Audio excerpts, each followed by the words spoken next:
Hey, welcome to Revisiting the Mania, a WrestleMania rewatch podcast. I am Carlos, And I'm Maria. and we are not alone in this revisit. We have a multi-time guest of our show and dear friend of ours, Raymond from RPAD TV. Raymond. Hey, how are you guys? Hey, thank you for joining us. If you have not watched and you're new to the channel, basically, we started this channel because Maria and I were gonna be we're going to be attending the WrestleMania 40 in Philly, and Maria had never watched a WrestleMania at all. And the reason that I became a WWE fan was because growing up, I only watched WrestleMania pay-per-view events, either by videotape or by going to someone's house. And we figured maybe that'd be the best way to get Maria into the fandom. So how did that work out for you? It's worked out well. We were just talking about going to the next WrestleMania in Vegas, so I'm not sure if that's going to happen, but I think that would be pretty awesome. This last WrestleMania was pretty cool and better than expected. So was WrestleCon. So I'm definitely into all things wrestling right now. Fantastic. Raymond, have you been to a WrestleCon? No, I have not. Tell me about it. Well, it's just, like going to a Comic-Con and you have like the highlight people. Like when we went to C2E2, like Jim Lee would have a booth and he'd be signing autographs, Scott Snyder. So, we were lucky enough to get there early enough. We got Ric Flair's autograph. We had to wait 2 hours, which would have been like waiting for like a Jim Lee or Scott Snyder type of talent. But then you have like the people who are a little bit older who are just doing like little indie books and things like that, like your Jake the Snake and things like that. But Maria had lots of fun meeting not only Jake the Snake, but also Tito Santana. Arriba! I got a kiss on the cheek from him. Yeah, they had started this new stuff where you get to do breakfast with champions. Yeah. Or you get to do, I guess lunch with ECW talent since it was in Philly. So we decided to do both. But the Saturday or the Sunday morning of WrestleMania Night 2 was breakfast with champions. So we not only got to see Tito Santana, but we also got to see Ron Simmons. Damn. The honky, the honky tonk man. Mm-hmm. I forget who else was there, but those were like the little bit of highlights. And then someone no-showed, so then they got Victoria, Lisa Marie. Yeah. So my WrestleMania weekends, I went to quite a few when I was in the video game business. The video game companies would organize a video game tournament with the wrestlers called the Superstar Challenge. So I would go to those before the actual wrestling card. And then I had a friend that wrestled for Ring of Honor, and they'd always piggyback a show on that weekend. So I'd start the weekend watching my friend wrestle in like a bingo hall. What? And then watch the WWE superstars play a video game. Some of them would just go there and drink if they weren't wrestling that weekend. Yeah. And then go to the card itself. That's awesome. That sounds like a good time. All right. Absolutely. Now that we gave like a little bit of a primer to anyone that's joining us new for the first time, and also thank you. Do you have any tidbits or anything about the show? Well, WrestleMania, the 30th annual WrestleMania, took place April 6th of 2014. At that time, it was the Mercedes-Benz Superdome, now known as the Caesars Superdome in New Orleans, Louisiana. Also, it was live on pay-per-view. So you guys watched on pay-per-view, right? Yes. Yes. And let's take a look at a couple of shots of the wide shots and things of the stage and setup and things like this. Look at that. That looks pretty cool. I think that was better than the whole like setup from the previous year because it was outdoors. I like that it's the more clean look because you don't have to worry about it raining or anything inside. So there's nothing like a canopy over the ring. So you got like real clear sight lines and things like that. That's really good. Yeah. Not that many obstructions, right? Yeah. So it's not like when we went to WrestleMania 40, but we were kind of sitting like on this end ring of this current shot, but in the lower bowl before. And you were also freezing, weren't you? Because the The weather first day was was terrible. so cold. Yeah, it was definitely. The second day was so much better, but the first day was really cold. We brought blankets, we had coats, we came ready. You know, we're from Chicago, the Midwest, so we know cold weather. But that day, it was just really cold out there. Yeah, outdoor shows it's a gamble because you don't know about the weather. Not just in terms of the people being comfortable, but also for lighting when you're filming it. Right. You know, if it's overcast, that could really throw a wrench in the works. Oh yeah. Yeah. So in attendance during WrestleMania 30, there were over 60,000 people in attendance. Okay. And over 684,000 people purchased on pay-per-view. So that's a lot of moolah. And I really enjoyed the tagline. You guys know what the tagline is? Let the good times roll. Because that's also the title of this episode. Yes, let the good times roll. So what did you guys think about Hulk Hogan as host? Yeah. Let's get a picture of Hulk Hogan. So the show kicks off with Hulkamania here. Look at him.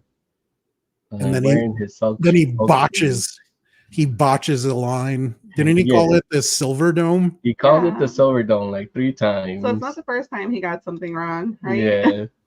So that's also like as fun as it was to see Hulk Hogan back for like 30th one.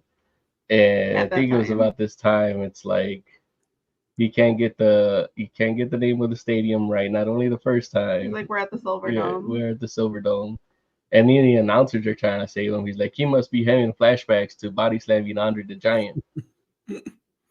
So he botches his words just like the candidate he's supporting. That's true. I agree. Exactly my sentiment, Raymond. I'm like, what's happening in 2024? So then, Stone Cold has to come out here and help out. Were you guys as excited to see Stone Cold as I was? Yeah, I was because I was not excited to see Hogan, but when Austin and the other guy came out, the other guy. Yeah, we'll just cut to the chase. After Austin comes out, the most electrifying man also makes an appearance for the 3rd straight WrestleMania, The Rock. Yeah, I agree. And the highlight for me is when The Rock, might I say, looking super fit, comes out. He talks about his friend, his childhood hero, and talks about Cena, Daniel Bryan, chants of yes, yes, yes, go through the crowd, and he ties it all together. I thought that was pretty impressive. Very, very good. Yeah. This was absolutely epic. I mean, these are the 3 biggest stars in WWE history, 3 of the biggest stars in wrestling ever. And to have them all in the same ring at that time, it's pretty mind-blowing. Well, haven't we seen them wrestle before?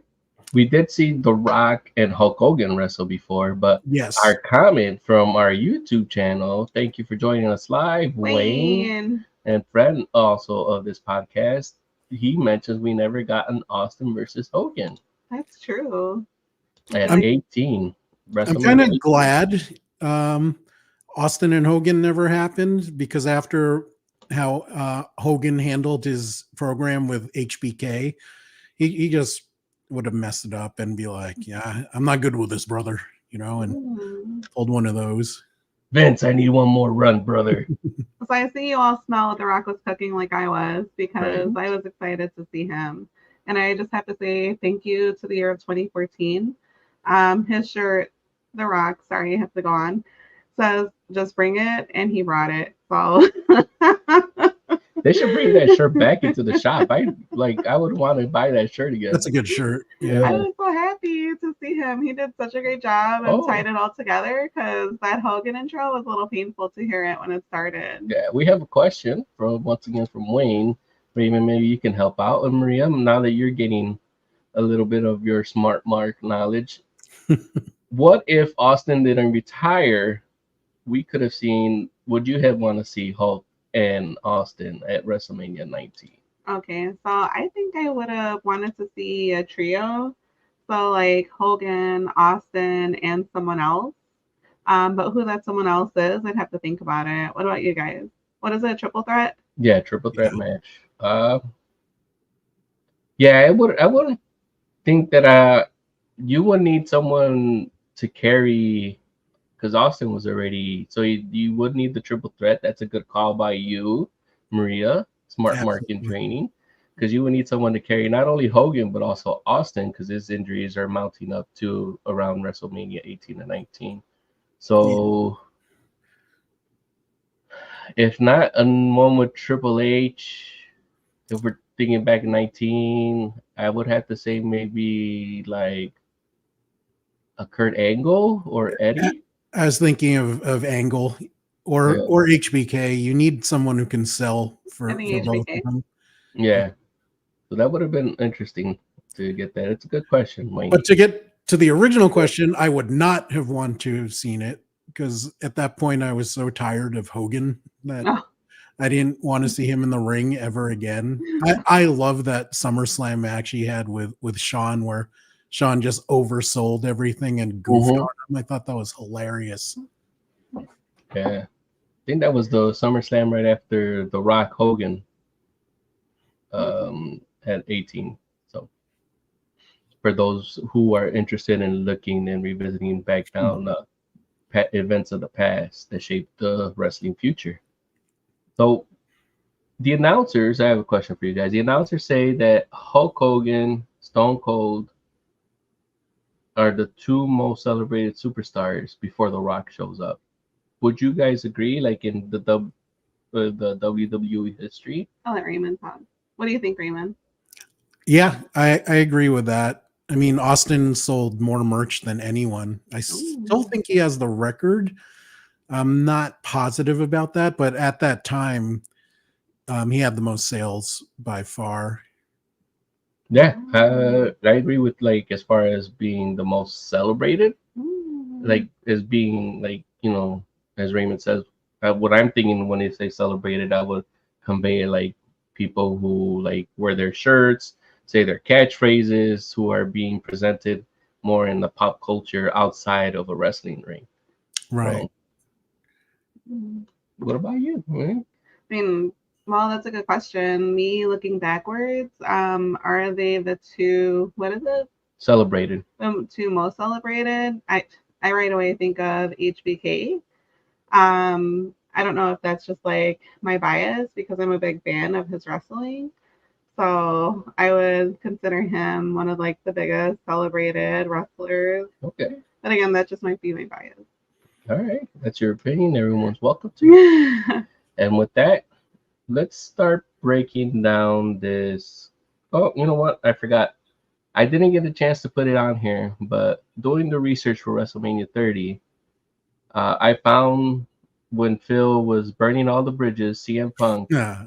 he made an Instagram post. I'm sorry for anyone, but if anyone comments and wants to see this, I will post it on the YouTube channel.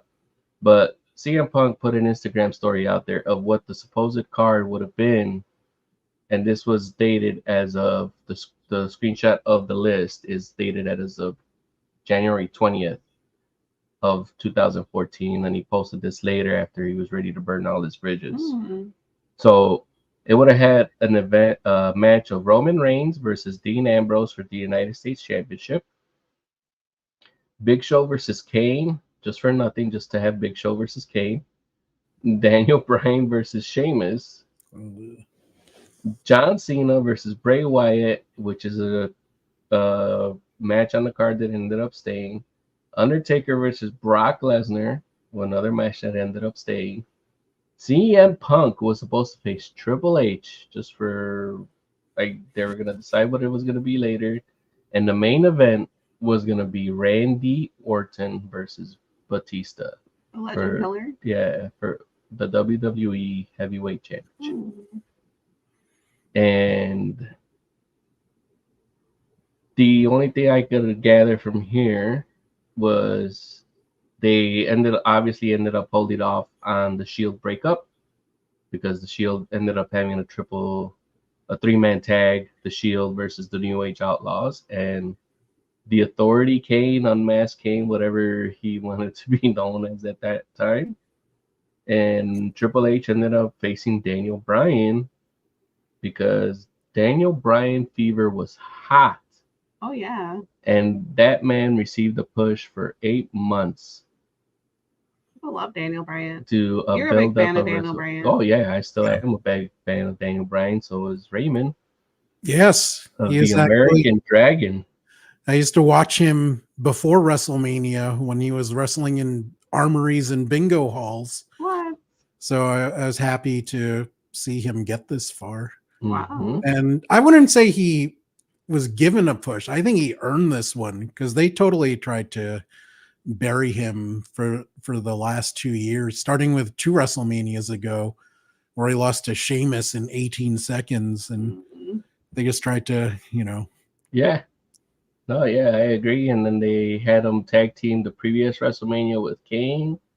You know, when they had that whole Team Hell No yes, and gimmick. the therapy sessions. Yeah, that's what I was Those are telling really her when we revisited that one. And I go, did you know that like this whole thing was just, and you could still hear, even though Daniel was over there just trying to push the no movement, Yeah, the audience was already from that WrestleMania and even a little bit before, Oh yeah. they were still pushing yes, yes, yes, no matter how much Daniel was doing no, no, no. and it was cool to see him earn it organically and them giving the fans what they wanted, despite in spite of Vince's plans. Like they couldn't not push him at a certain point because it was Yeah, just too over. it shows that just like the previous WrestleMania, we just had WrestleMania 40, but also before that we had Kofi Mania that Yes. ran wild too. So it's good that once in a while the audience gets it right. Um, I'm sure that Raymond, I'm not a very big a fan about all the Cody crybabies that made us not have The Rock versus Roman Reigns. Um, so All the fans didn't want to see that. no, they wanted Cody to finish his story. He finished the story, and it's gone nowhere. Yeah, the story's boring. And now, who do they have to come back to, Raymond? They have to come back to the bloodline, and they have to come Yeah. back to Roman Reigns. So Carlos, if I hear that intro one more time, Uh, one more the Cody time. entrance. Although I am psyched. I am psyched that Jacob Fatu is finally in the mix. I've been a fan. I'll be excited when they get Hikuleo in there because he's also one they could work for his man his size. Yeah, I mean he's still Compared to the Tongas. Yeah, but he doesn't have that. He still looks kind of baby face. He has a baby face, like physically, not wrestling style. Yeah. Mhm. I guess like I was listening to a Jim Cornette podcast, and the way he described Jacob Fatu is like, this guy looks like he would eat your pet. Like, Is that the one with the animation or? Jim yeah, the Cornette? werewolf. Do Yeah, you watch it? I watch that sometimes too with the animation. Yeah. It's good. Alright. Like it's good. It has its moments. Now that we've given you guys a what if and a little bit of primer, we're gonna get into breaking down these matches. Oh wait, and I have giving a them- short tangent. Okay, Sorry. go ahead. No? I watched a Comic-Con interview with Danhausen. Oh and, no. And Punk walked across the screen just to clown him. And then he's Wow. like, hey, look, it's Pepsi Phil. He has the Pepsi tattoo and his name is Phil. So I think we should all start calling him Pepsi Phil. You gotta send that to us. I gotta see it. That sounds so funny. Yeah. All right. Oh, Yeah, Phil, what Danhausen happened is to good you? for. Well, Phil, what happened to him is his ego got out of control. I And gotta use his shirts as sleepy shirts instead of didn't wearing them out in follow- public. He didn't follow Danhausen's method of being very nice, very evil. He was only very evil. Yeah. Woo. Okay, so with that takes us to match numero uno. Number one, Daniel Bryan Oh, go ahead. versus Triple H. Mhm. And whoever wins this match advances to face Randy Orton and Batista as a triple threat match for the unified titles of the WWE and the World Heavyweight Championship. This match ends up going for 25 minutes and 58 seconds. Don't forget about Stephanie. Oh yeah, well we can't never forget about Stephanie because she is an authority figure now. This is when they're taking over for Vince as the bad guys that we have on screen, her and Hunter. and the faction is called the Authority. Yeah. Yeah. So then we have this great entrance here Hey. from Triple H. I think this entrance is top tier for me. It's And like one really? of my it's I don't know what it is. It's like one of my, and I'm not a huge fan of Triple H. For those who listen or watch this podcast, I don't know what it is. But this entrance is pretty awesome to me. I thought it was super cool. I only like it for the 3 women involved. Yeah, so if we're looking at this as I'm facing this image, on the bottom left-hand side, we have the lady with the blonde hair and the blue tips. That comes up later on as being Alexa Bliss. The women on the other lady on top, on the same left-hand side, is Sasha Banks, who is no longer in the company, but she is in AEW as Mercedes Moné. Mercedes Moan. Moaning. And even though she's cut off here a little bit from our logo, let me see if I can go ahead and get that off for this. There you go. That in right there by the sledgehammer is Charlotte Flair. Charlotte Ruth. Is it Charlotte Flair? Yeah, it's Charlotte Flair. Wow. And those ladies end up being a very integral part of the women's. She's taking time off right now. Right now, Charlotte Flair is still taking time to recover from an injury that she suffered. Besides her implants bursting again. Oh, Did that happen again? Yeah, it happened like a little bit before she ended up tearing something. I forgot what it was. She tore something. The Rock is recovering from a torn pelvis. That was the original thing here, that they wanted The Rock to come back for a third one. But So because Maria, he tore his pelvis, he couldn't come back, so they called Batista. What? Why did you like this entrance? Because to me, he looked like gold-plated Skeletor, but maybe that's why I thought it was so cool, because it was like he was so done up.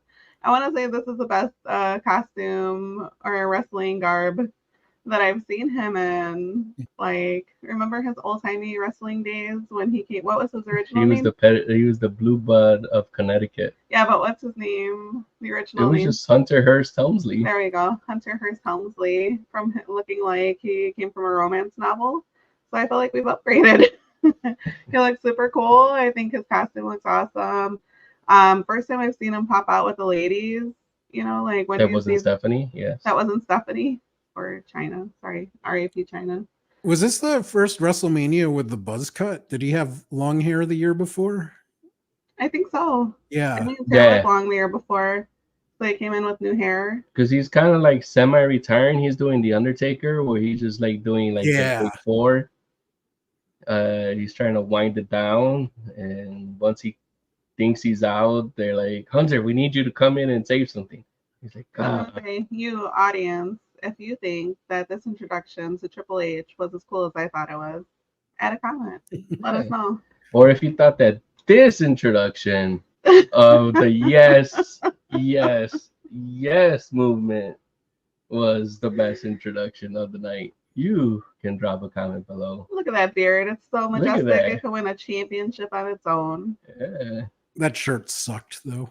Yeah, it's kind of weird. I was like, what is this shirt? I don't know if it was like Fidel Castro that they actually got for the model, or Che, there was a lot going on. Or maybe my cousin Chewy. Like, it did not look anything like him. But yeah, for this match of 25 minutes and 58 seconds, what did you think, Maria? I thought the first match was pretty cool. Triple H definitely has a bigger build than Daniel Bryan. So just the two, seeing them, like one guy is definitely bigger, a brawler. And then Daniel Bryan, he is a brawler, but I feel like he has more technical style as far as wrestling as well, which I can appreciate. They lock up. Triple H immediately tries to use his strength to dominate. I thought that was pretty cool. What did you guys think? Raymond, I'll let you go first. Yeah, no, I'm not going to use his WWE slave name. What? Daniel Bryan. I'm a big fan of Bryan Danielson. Always have Bryan been. Danielson. Yeah.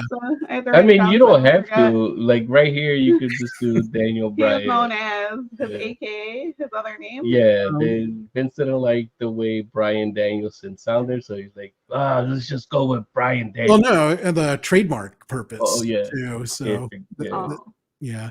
So I mean, this is arguably his peak physically. mhm. He was always great in the ring, but this was when he put everything together, both promos, personality, and Hunter. Even though this is the tail end of his career, he's still really smart and knows how to work.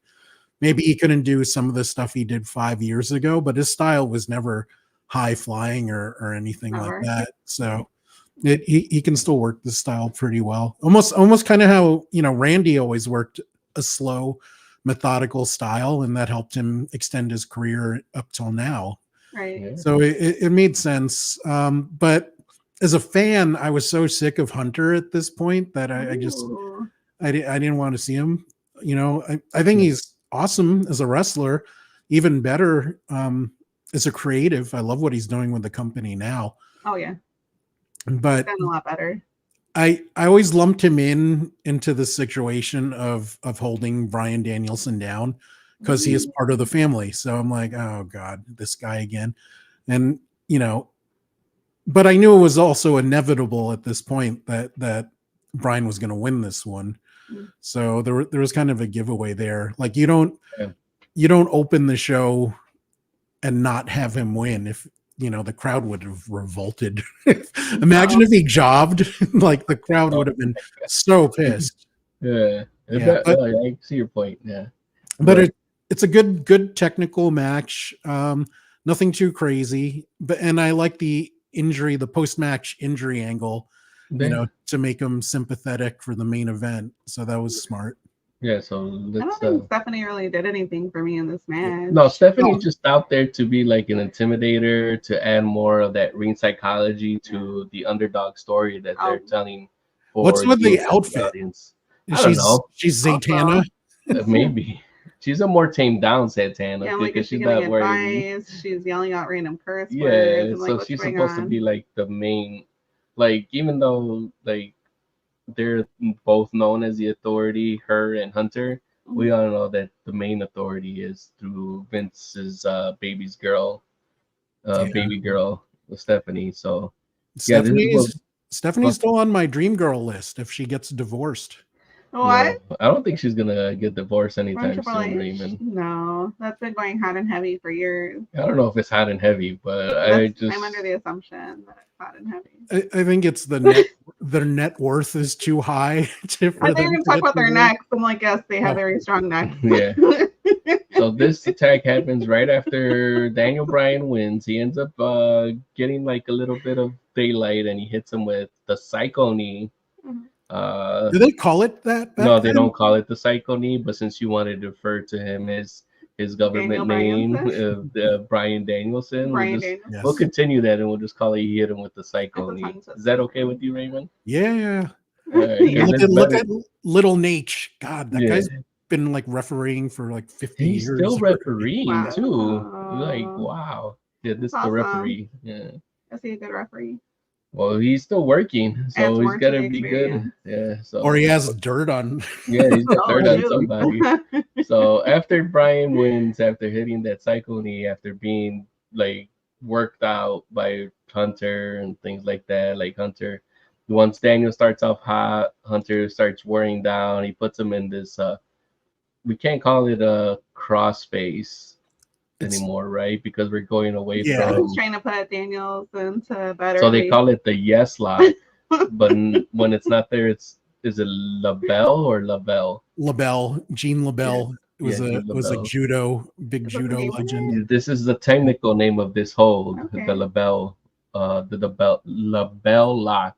Yeah. But the wrestler Chris Benoit used this, and then they called it the crippler crossface. But because of all the stigma that's held with Benoit, they started calling it the yes lock because it was part of Daniel Bryan's Part of his repertoire. Yeah, so then when he left, it's called the actual technical name, which is the label lock. So Okay. Patty Yeah. Rizzo. when I'm in a live crowd and someone uses a crossface like that, mhm.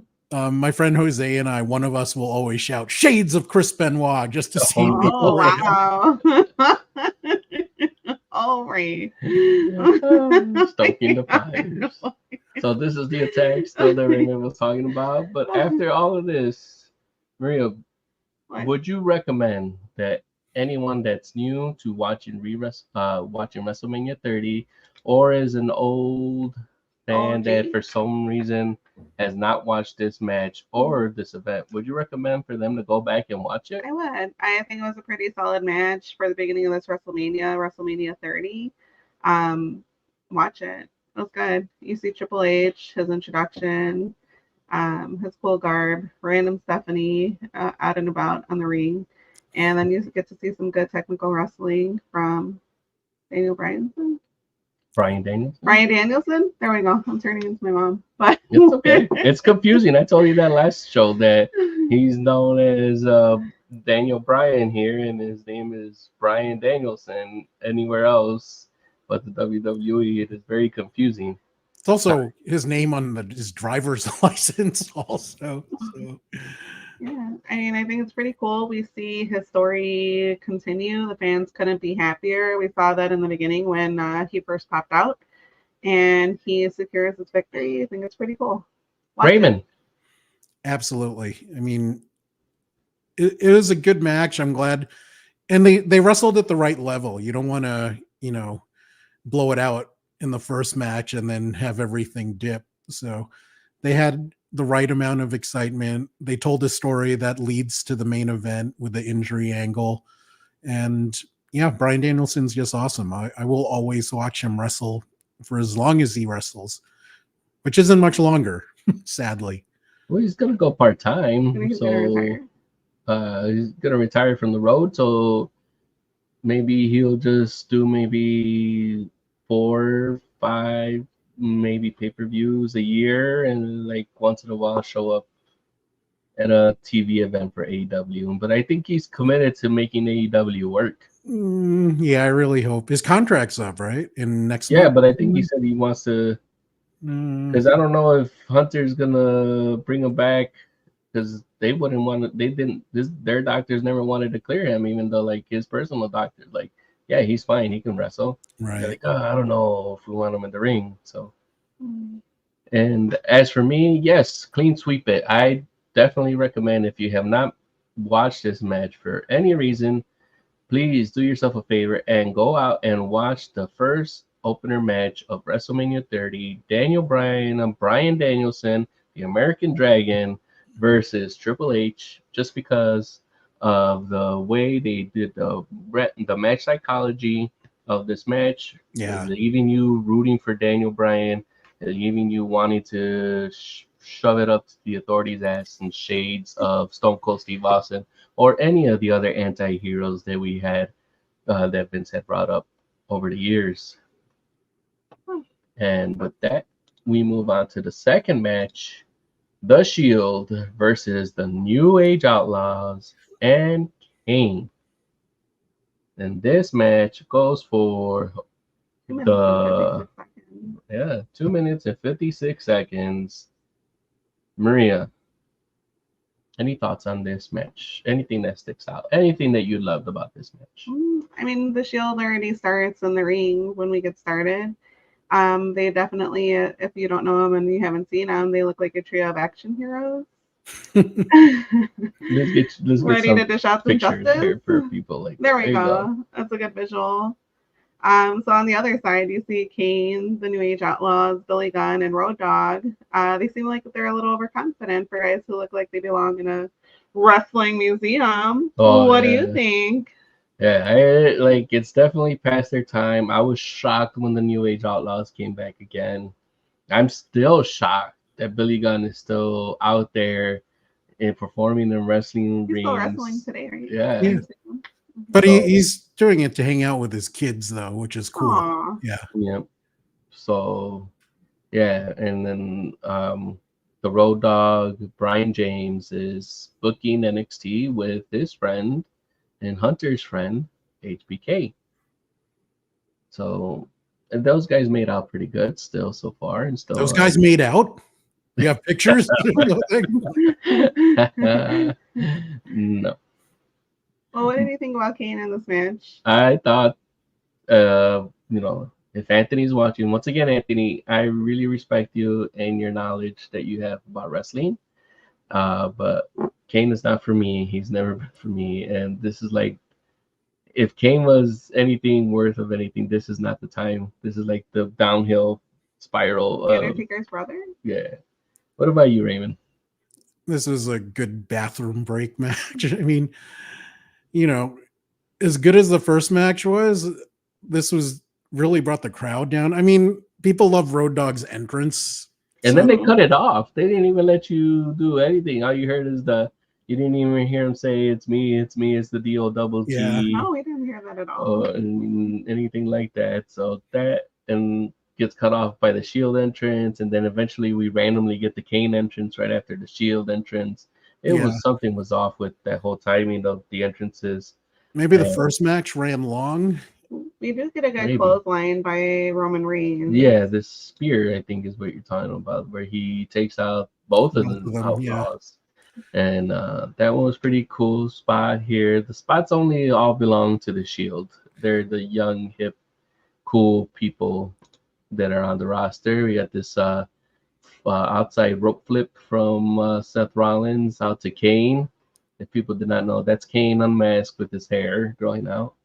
And then we had this tope from Rollins and Ambrose. Stereo topes. The stereo topes. And yes, if you did not know, the Shield ends up winning here. 1, 2, 3. So at this time, who did you like best in the Shield? At this time, I liked Rollins just because of the work that he had already done in NXT. It seemed like he was more of the more complete guy. Like, he was. I agree with that assessment. I just never, for some reason, I never liked him when he was, what was his name? Tyler Rex? Tyler Black. Tyler Black. Tyler Rex is a completely different guy. Yeah, Tyler Black. I'm like, he looks like a dirty CM Punk. Is that his? Yeah, and I think that's why he ended up getting that splash of blonde, because they obviously wanted to get away from any type of reference to Phil and anything that might have confused him or opened him up for a lawsuit and things like that. So you're asking who I'm a fan of. Yeah, that's Roman Reigns. So that Roman all day. Same. At that time, I was highest on Roman. Didn't like Seth, although I thought he was the best worker. And still today, I think he's the best worker. But I can't stand his goddamn cackle. I hate it when he does that. I am surprised, with their longevity, like from seeing them in the Shield, and again, Nord Wrestling, watching all these WrestleManias, and then like watching Wrestling Now. I'm surprised with the Shield, like their longevity from like the Shield to now, that they're basically, what is it, like WWE superstars? Yeah, I mean, they're all main event players. Dean Ambrose, not for this company anymore, but for Seth Rollins and Roman John Reigns. Moxley, as he's now known as in AEW. He's done a lot of work. And he's determined to get hepatitis. Yes. Dude likes to bleed. It's kind of weird. Renee should really stop him, but that's her responsibility now, not the world's. So, but if we wanted to recommend this match, Maria, would you say anyone would make out 3 minutes of their time to watch this? Well, I think Ray put it quite eloquently that this under 3 minutes, good time for a bathroom break, and it's a miss for me. Obviously, we sweep it. I would assume Raymond, obviously, since he mentioned it's a bathroom break, do not make any time out of your day, whether you're a new fan or an older seasoned fan or someone just getting into wrestling, to watch the second match of this WrestleMania 30 event. So that leads us to the third match, which isn't really, well, it is a match, but it's not a one-on-one. match. It's the Andre the Giant Memorial Battle Royal. Now, Raymond, what is the difference between a Battle Royal and the Royal Rumble that we have every January now, maybe a little bit later in February this next year? So Battle Royal, everyone starts at the same time. And it's just a schmoz. Nobody in the first 5 minutes or so, not a lot happens because the ring's so crowded. So they're just doing like short punches. Sean used to do this like really short elbow that he only used in battle royals. And it's just a mess to get guys a payday for WrestleMania. Yeah. Royal Rumble is an entirely different match and much more interesting. When do they have that now? That's in like Q1? Well, the next one in Indianapolis in 2025 is going to be February 1st. Right. So Royal Rumble is every 2 minutes. I think it's 90 seconds. 90 seconds. Someone new comes to the ring. So two guys start and then they keep bringing guys in, which makes it more interesting, especially with the surprise entrance. So you can pull off some nice surprises. You can do the pacing better. You don't have to do that thing where guys are moving in the ring, but they're clearly resting or waiting to do something. Yeah. So give the audience a little bit of imagery here. So this is basically what Raymond's talking about. We have all 31 people here. Pictured here, we have Big E in the background. We had Xavier Woods, it looks like. Goldust's head, Cesaro, Jinder Mahal, no longer with the company. Titus, it looks like. The Miz, R-Truth, Mark Henry. Raymond Stereo is laying down there getting kicked by Alberto Del Rio. Oh, is that who's down there? Yeah, Mexican on Mexican crime happening right there. A young Drew McIntyre for people that are looking at this picture. And Fandango's over there with his silver and light blue. In the corner. Yeah. Say his name properly, please. Fandango. Oh, no. Thank you. Side view for anybody. Yeah, and so this ring is really packed. You got Dolph Ziggler here. I believe this is Sin Cara that's over here. But which Sin Cara? Because they changed guys. I think this is the beginning one. So it's the actual one. Yeah, this is the beginning one. So look at the left corner there. Like those guys are like clearly 3 people resting right there. Yeah. I think this was the funniest part. As always the beginning because you see people kind of just hanging out. Right. Yeah. And then as it gets, more thinned out, then you start to see more wrestling moves. Now, Maria, you mentioned that you have a regret. Do you want to share with Raymond what the regret was? That I was looking at Dolph for some time, but I was a little nervous. And I didn't go meet him or take a picture with him or anything. So, Raymond, remember how I mentioned to you while we were waiting for 2 hours for Ric Flair to show up at WrestleCon one day? I kept on looking at him. And I was like, Nick Nemeth, Dolph Ziggler, had his booth across from us while we were waiting in line. And I kept telling her, like, every 15, maybe 20 minutes, I'm like, do you want to go meet Dolph Ziggler? We have time. And she would look over him lovingly with like those flirty eyes. She's like, no. And I was like, okay. And then there was like a random chair. Someone did not show up at their booth yet that was next to Nick. And I'm like, you know what? I was using that chair. Just go sit over there. And I thought maybe that would give her the courage to go talk with him. I did sit over there. Because no one was talking to him. Nobody was in line. No. Yeah. I mean, was anyone clowning him? Nobody was lined up either. No. So I don't know if you clown people at these things, but that's what I'm used to doing. I would have been like, Nikki, like when he was in the Spirit Squad. Yeah. So he was there. This was, I think, the morning of night 1 of WrestleMania. So everyone's, like there. And I guess maybe they had gone to the Ring of Honor, the Super Card of Honor that they probably would have had the night before. We were not able to make it. We did have offers to go. But just like why a rough day. Why did you not talk to him? I don't know what it was. I just felt nervous. I was like, oh no, that's fine. Like he wasn't on my list of people that I was like really pumped to see. Oh, that list. I thought he was on your. You had like three people you could sleep with. No, Oh, no. no, I had my list like of people that I wanted to see. Like one of them was Ted DiBiase. Who else was on my list? Jake the Snake. Jake the Snake, Cowboy Bob, but we never found him. We kept on like missing Cowboy Bob. Who else? Well, Randy's daddy. For those that don't know. And we missed out on Booker T on Friday. Yeah, Booker T. We got. He was only cash only, and we did not get cash before we got there. We ran to the worst ATM. There was only one ATM on site at that. I think it was a Hilton or Sheridan that they had this down in downtown. We could have like ran down the block and got. Would you would have paid for Booker? Yeah, it was only like either $80 or $90, but it was like a combo of Booker and Charmel.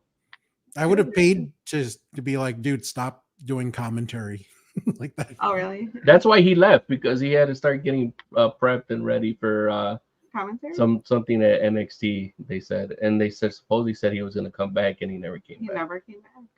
So yeah. After that tangent is done, so we get back. Let's get to some more highlights of this thing, of this battle royal. We get I like the costume here that Raymond Stereo has as the Mexican on Mexican crime happens here, as the 619 is being performed here on Alberto Del Rio. Charlotte's ex. Yes. Really? Charlotte's ex. Fiance. Did they get married? Really? I don't know. She's been married a few times, so it's hard to keep track. Yeah. So, and then we had the streak of Kofi finding ways to not get eliminated as he is thrown out over the post of the corner turnbuckle and manages to land where his feet are at the bottom step of the stairs. This is a really good spot. You remember how long he had this streak? Raymond lives like 5 years or 6 years where he had for these type of Royal Rumble matches where he found ways to stay in the game. Yeah, they had stuff like where he would get thrown out but land in a chair outside of the ring, like a rolling the announcer's chair. Wow. And then I like when they incorporate the other New Day guys into it. Yeah. But they're not the New Day at this time. I don't think it yet. This is before. I think this is just a little bit before, because Woods is in this match, isn't he? Yeah, Woods is in this match, and Big E, but they're all still wearing like their own individual gear. Like you can see, like he kind of has like his I call it like the Predator logo, because that's what it kind of looked like right there to me. Bright green and. No, because it's like he has braids like in this logo, and it's very like Predator like is what I always associate those braids. Yeah. By the way, Kofi was always one of the best guys in the video game tournament. That dude can play. Ooh. Oh, you could play better than Xavier?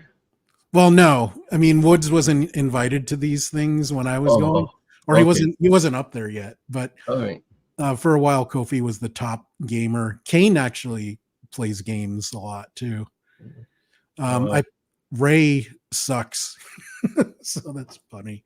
Raymond, this is one of my favorite battle royals. I like that they're doing. Do you like the way that Cesaro ends up winning here? He ends up carrying the Big Show over the top rope here, and he secures his win. And I believe they said that this was the first Memorial Andre. Yeah, it was.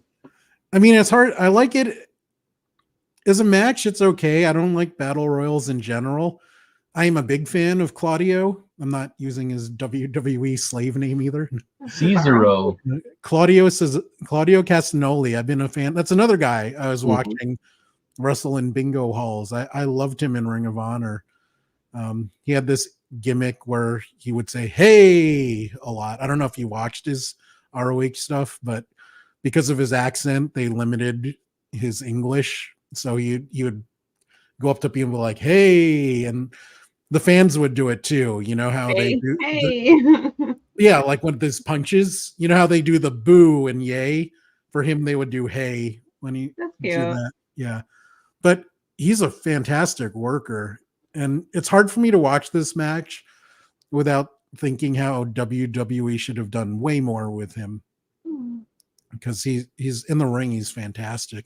I can't Best say- European uppercuts I've ever seen. I guess I have to watch some of his wrestling, because when I was watching wrestling back then, when he had the shows on, I really didn't care for Cesaro. Ah, So, and then him winning with the Big Show, tossing him out of the ring, that was a surprise to me too. So, I thought this was cool. I like the tribute to Andre. That's pretty awesome. yeah. And I would actually recommend that people watch it. It was a good time for me. Slow start. Of course, we know it's always a slow start with these, but it's pretty cool to see all these guys wrestling. Yeah. Raymond, would you recommend that any newer fan or any fan at all watch this pay-per-view? This match. I'll give this one a skip. I just think battle royals are boring now. Those are old matches from like the 60s and 70s. I don't think they really work today. Okay. And I also agree with Raymond. This match, this battle royal, it goes for 13 minutes and 25 seconds. Even though like this match manages to have great spots that highlight, like once the field gets narrowed down to like maybe 12 or 14 of the more known superstars, it starts picking up, and you got everyone being highlighted by being able to throw in like their marquee moves and signature like moves that they get to do. Like I'm showed like a picture of Cesaro doing his giant swing that he was making a little bit more famous at that time, getting some pops and things like that. But I do not recommend that people make time out of their schedules to Do watch they still this. have this tribute to Andre the Giant? I don't think so. I don't Or was remember. this like the one and done? They had it situation? for like a few years in a row, and then I Yeah. did not see it in the newest WrestleMania. I think it was like on a SmackDown before. Yeah, they've been moving it to the SmackDown before WrestleMania, just to get everyone to do something for that weekend, and also because battle royals just aren't that good. So Mhm. Yeah, like I said before, this is probably like the one, and probably only, like battle royal that I'd recommend, just because of the tribute to Andre. Thought that was pretty nice. And then even the win for me wasn't that great, because like I said, I was not a big fan of Cesaro. I can't think of his name right now. Claudio. Big Show? Claudio. Yeah. So I was surprised that the Big Show got tossed and lost on this one. But with that takes us into one of the match number I 4, can't even say one of the best shows of the card. the best matches. Yeah, I'm of the looking card. forward to hearing what you guys talk about. All right, well, let's talk about this. John Cena versus, making his WrestleMania debut, Bray Wyatt, that's being accompanied by Eric Rowan and Luke Harper. Yeah. Rest in peace to two of these individuals Yeah. now. Luke Harper, also known as John Huber, and Bray Wyatt is Don't forget Brody Lee. Brody Lee was his wrestling name in Indies and AEW. Yes, that's Luke Harper for people that are keeping score, and Wyndham Rotunda. That's right. For Bray Wyatt. So trivia question for you, Carlos, because this is something in your wheelhouse. Do you know how Brody Lee arrived at that name, or how John Huber arrived at the Brody Lee name? I don't remember the Brody part, but the Lee is associated because he looks similar to Jason Lee. And Brody was his character in Mallrats. Oh, Jason okay. Thank you. Yeah. All right. Well, I know the Jason Lee part, but I don't remember the Brody. Yep. So thank you for making that connection for me, because that would have probably bothered me if it was something different. So Maria, what did you think about seeing Bray Wyatt here and his Wyatt family? Well, I mean, I thought the introduction, as their introductions always go, are pretty cool. Yeah. And then when Cena enters, we see the usual mix of cheers and boos. His never give up towels,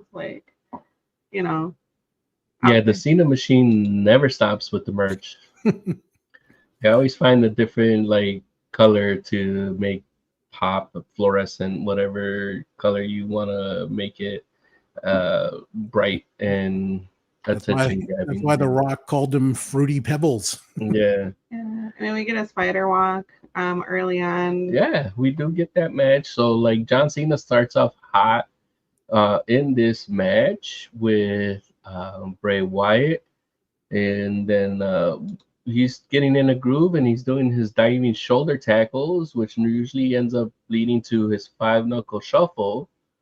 And as John Cena is trying to get into that, we get Bray Wyatt popping up in his crab stance, spider, whatever you want to refer to it, and that just throws John Very Cena flexible. off. And then we get lots of things here where John Cena is being pushed. You know what this reminds me of, Raymond? What's that? When in Batman or the Dark Knight saga, when the Joker shows up, like this whole psychology, like watching it now, I get it. This like Bray Wyatt pushing John Cena. John Cena's like the epitome of the good guy here. He's like the standard. And he's trying to push John Cena to break his one rule. Right. You know, to make himself show his true face to his fans, all the little kids that look up to him, anyone who wants to have John Cena as their make-a-wish. Show him that he's a bad guy, and once in a while, he can, go off the edge.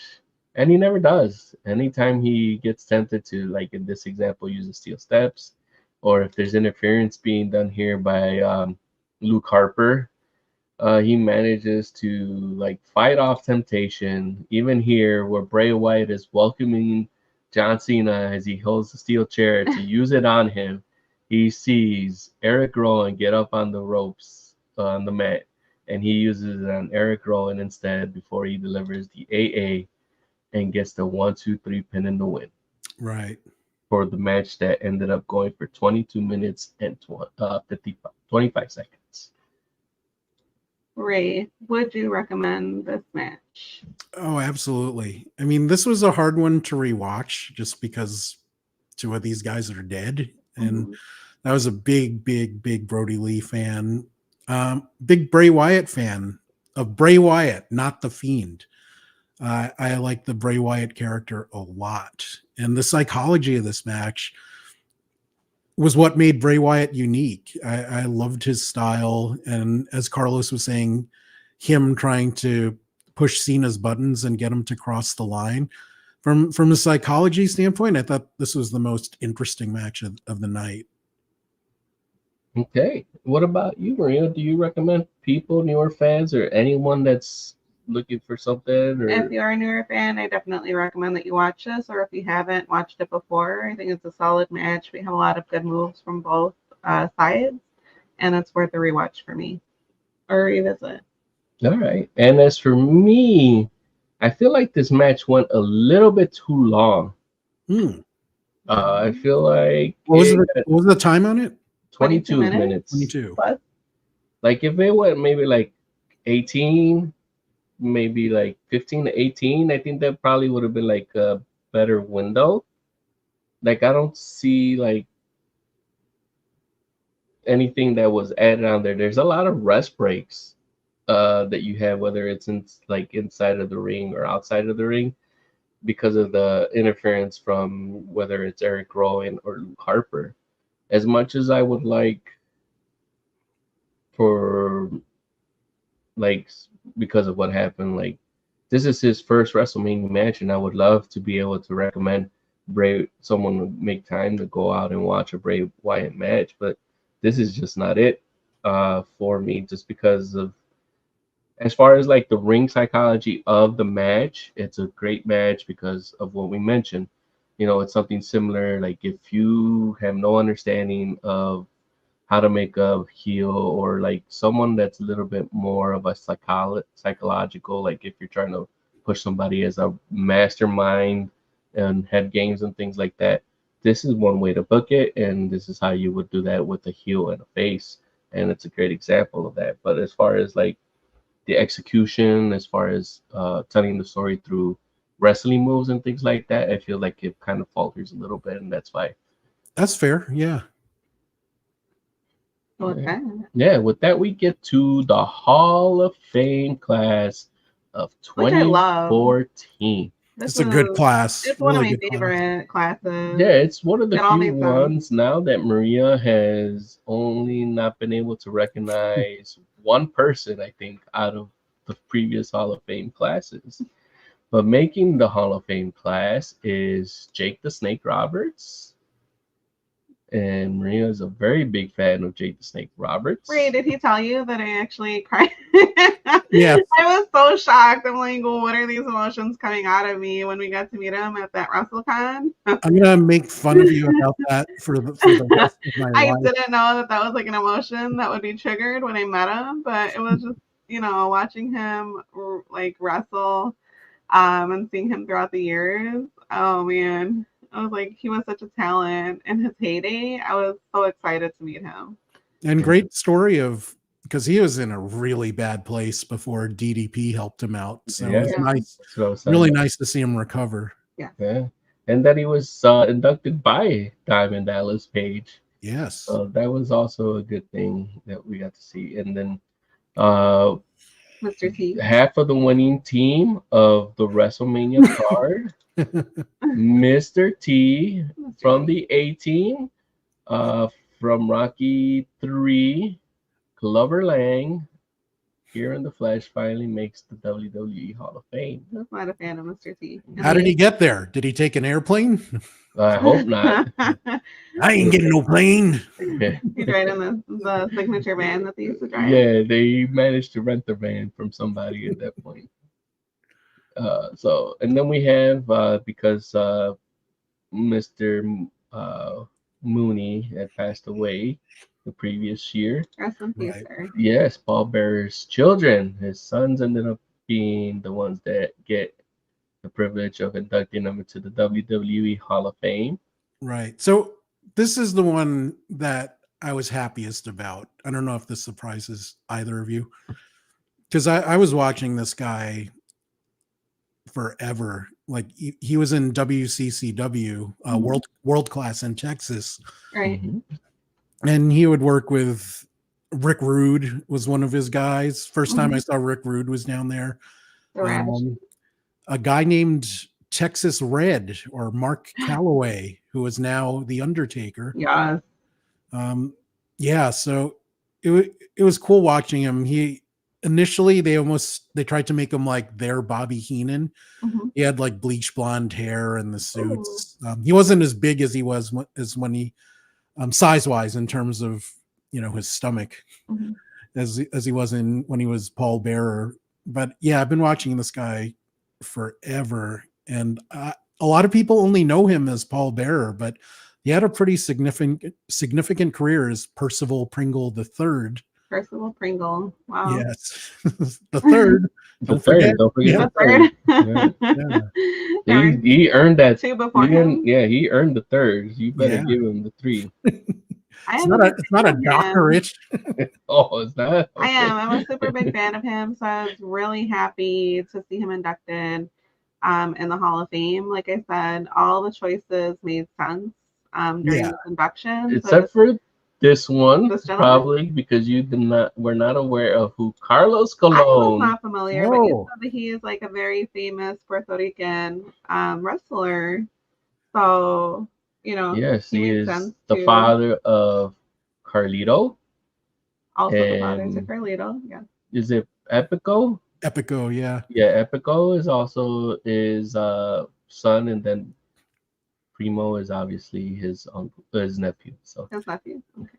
So back when I was a total mark, I would buy like Pro Wrestling Illustrated magazine, and they would always have like the monthly rankings, and the top 3 were always Hogan, Flair, and Colon.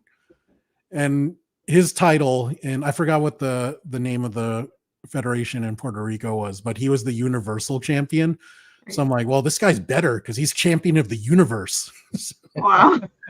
The other guys are only champion of the world. But I think the it's also a sign of the times that we grew up in, because that's how I used to get my media too. Oh yeah. That was like one of my favorite sources of magazines. media is magazines.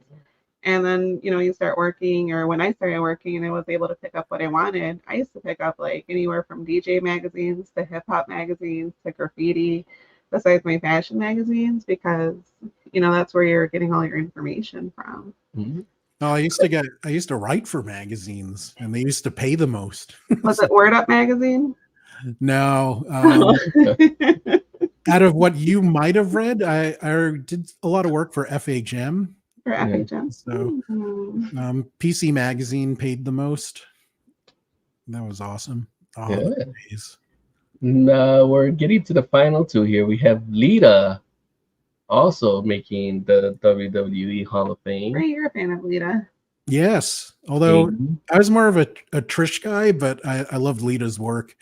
I mean, both of them really elevated women's wrestling, and they gave opportunities to the next generation. We wouldn't have the Baileys and the Sashas and the Charlottes without Lita and Trish. Mm-hmm. Or really, Fit Finlay was the one that they gave him the job to train the girls as a joke. And he's like, I'm going to do it well. Yeah, he's a proud, surly Irishman, and he's like, he was going to do it to spite them. Also a fan of Fit Finlay. Yeah. And then once people thought that these bridges were burned, but he's back. Brian Helwig, also known as the Ultimate Warrior, is the highlight of the 2014 WrestleMania class. I was kind of surprised with the crowd reaction. So I don't know if we missed that watching this, with the revisiting WrestleMania 30. I thought he would have gone more of an outpouring, because I know I was very excited to see him when he walked out.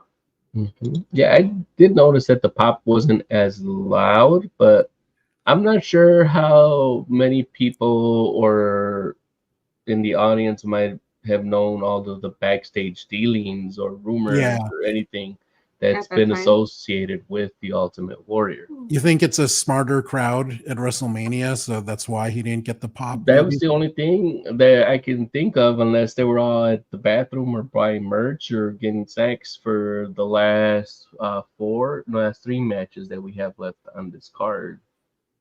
I mean, honestly, I was more excited about Percy getting the Hall of Fame than, as he was known in WCCW, the Dingo Warrior, which I thought was funny. Yeah, so that was our Hall of Fame class, and you have no issues with this class, right? They all deserve it. Yeah. I agree. No questions for me.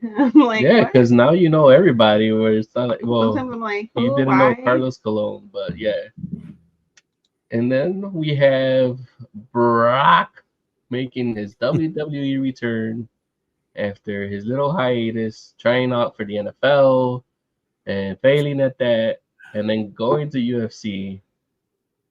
He's back. And then didn't he have what was the intestine thing he had? Oh, what intestine? Did he have diverticulitis? Diverticulitis. Yeah. Is that where you eat the seeds and then you have pain from it? Well, because by the lining of your stomach. But I forgot he had diverticulitis. Yeah, they had to remove a pretty large chunk of his intestine. Oh, really? Yeah. I was making fun of Kenny Omega for nothing. I was like, who the hell gets diverticulitis as a wrestler? Sorry, Kenny, if you ever managed to watch this. It's not like I was questioning your talent or anything like that. It was just like it's a weird disease for a wrestler to get, because they take care of their bodies and they watch what they eat and things like that. So is it because?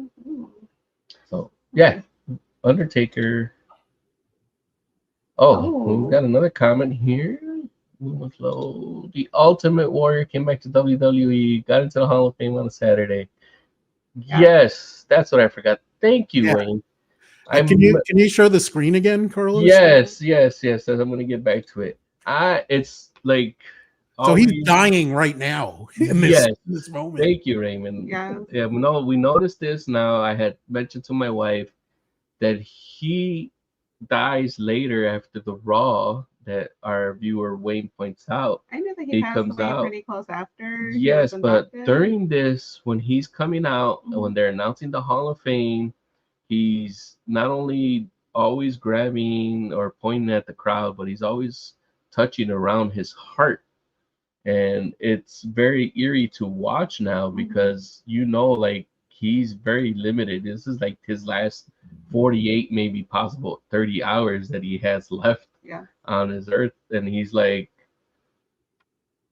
Yeah, that's. I thought he was like, "I love you guys," but yeah, it's like, "Oh shit, I'm dying." he's Yeah, like, but it's I'm like if you dying. know, then you're like, wait a He's minute, like, he must and have been he's like feeling playing such it off like he's pain. got like he's like, no, I just had some acid reflux or something like that. No, I'm good. We're gonna go ahead and get through this. Yeah. And uh, unfortunately, after the next Raw, he is no longer with us. Rest in So peace, rest sir. in peace. You're one of my favorite wrestlers. You are. So with that, we can finally move on to Brock The Lesnar. 25-minute and 12-second match. Yes, here's Brock Lesnar back, being sponsored by Jimmy John. Jimmy John.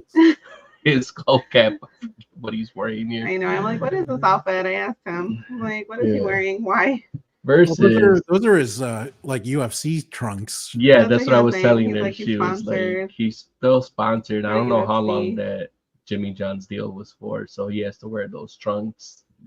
I really And- want your take on this match because I was really pissed off And about the it. Undertaker having his great entrances like always. And I found a great shot because this just shows how committed the Undertaker, Mark Calloway, was to his character, that he always found ways to like give us little moments like this where he's like, I gotta sell the character of the Undertaker, let me roll my eyes back and give people the look that everyone knows me for. Okay, so I did have a comment because we were watching the introduction to the Olympics, and there was a scene where have you watched the beginning of the The Olympics? opening Right? ceremony. The opening ceremony.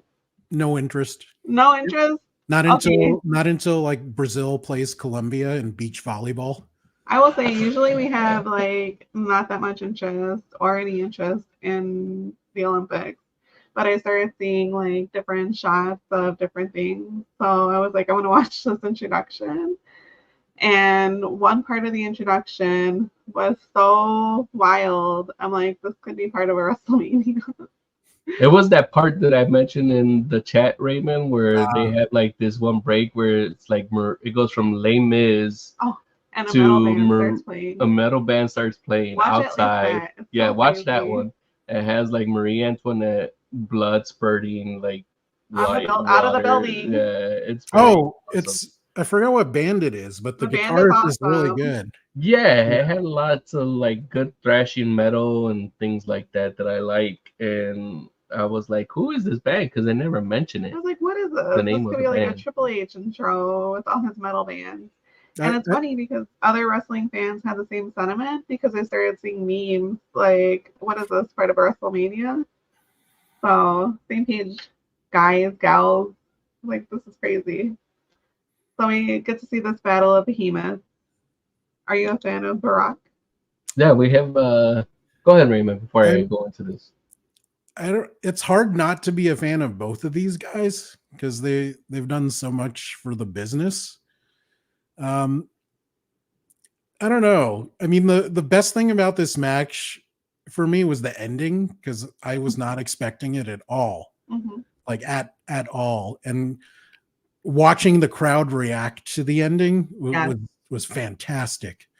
And even the little things they did, like they added a few seconds before announcing the winner, kind of like letting the shock settle in.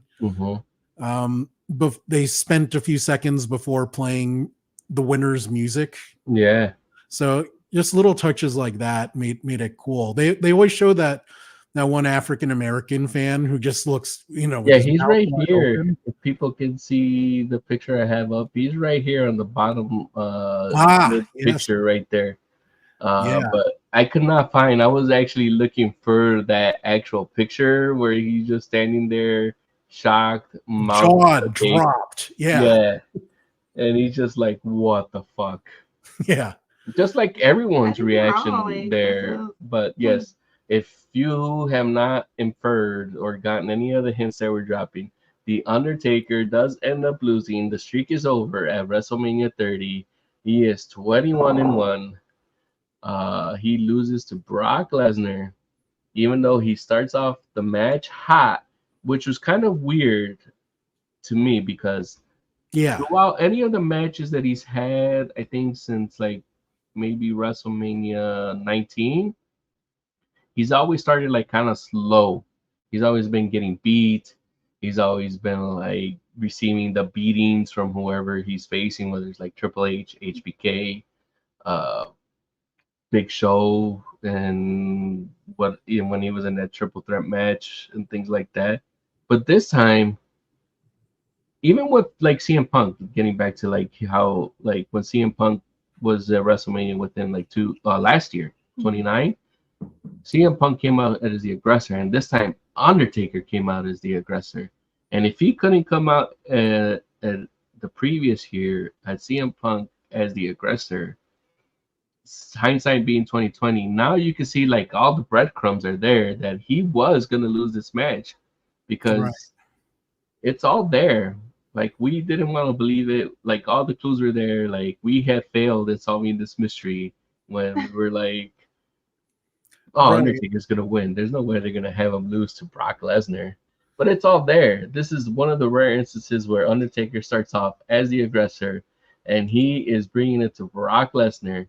He was not this motivated when CM Punk was dumping Paul Bearer's ashes everywhere and running off with his urn. But for some reason, he had a vendetta against Brock Lesnar. Right. And By the way, check out Heyman and Heyman's reactions throughout this match. yeah, Fantastic. yeah. And we got where even the Undertaker's putting them in the Hell's Gate and everything like that.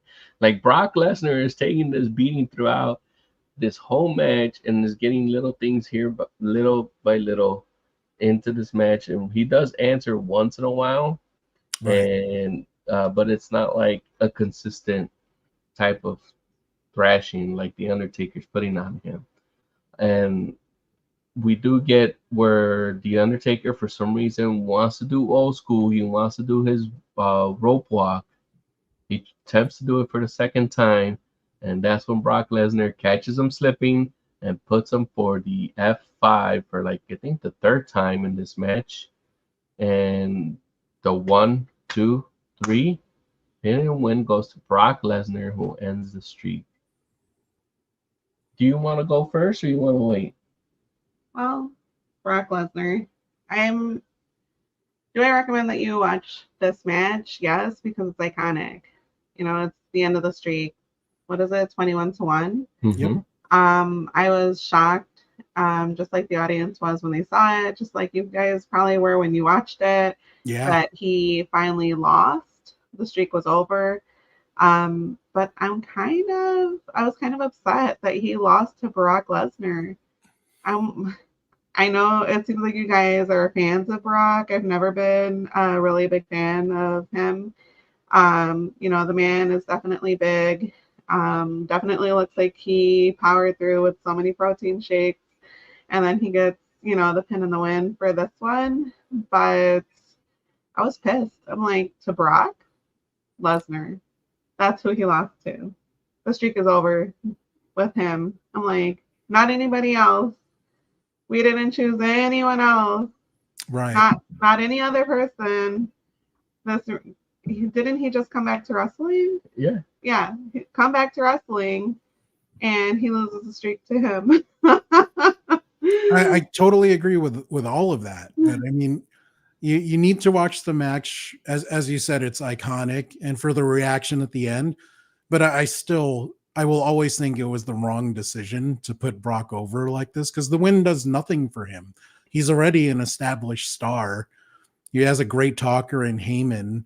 I mean, he got another catchphrase out of it as the man who put the 1 in 21-1. Mhm. But it should have been given to a young guy to elevate them. Yeah.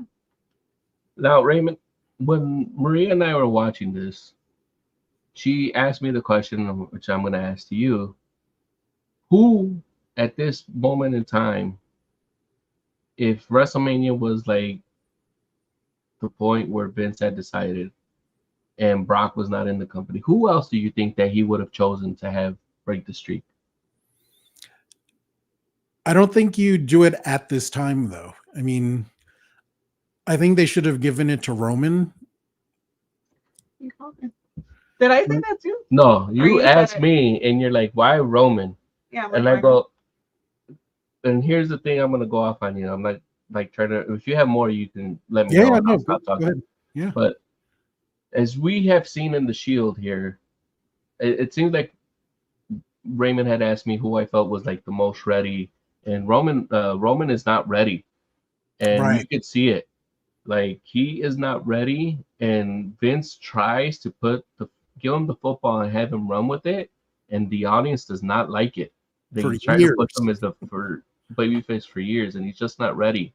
And the Undertaker keeps going on the streak for like he has like 4 or 5 more matches after this He doesn't at a retire. That's WrestleMania. another Yeah, thing he that's weird doesn't to me too. retire.